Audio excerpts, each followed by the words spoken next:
C'est les nouveaux défis auxquels sont confrontés les océans qui fondent principalement le choix du thème de l'édition 2020 de la Journée mondiale des océans. L'innovation au service d'un océan durable.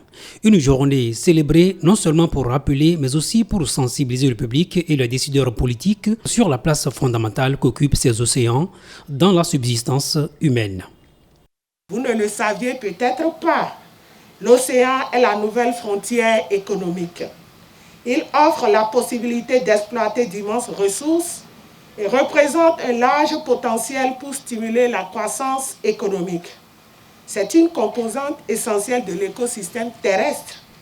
Sans les océans, la vie ne pourrait exister. C'est en raison de la primordialité du rôle que jouent les océans que le gouvernement béninois, à l'image de ceux des autres États de la communauté internationale, a fait de la valorisation des écosystèmes marins une priorité.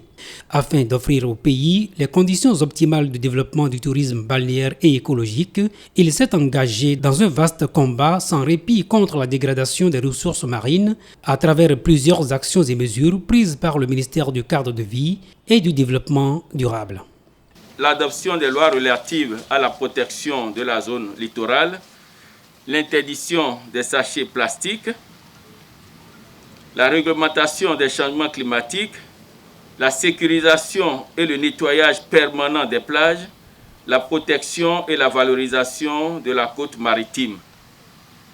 4 nouveaux épis construits, une digue immergée, 3250 m3 de sable injecté, 1000 m3 de sable mis en stock, 15 km de côtes protégées, plus de 53 milliards de francs CFA mobilisés, création de 2 lacs marins et j'en passe.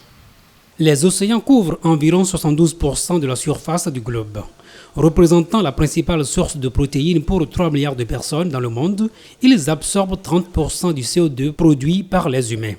Aussi, 3 milliards de personnes dépendent-elles de la biodiversité marine et côtière pour leur subsistance, d'où la nécessité de leur protection que rappelle si bien chaque année le 8 juin.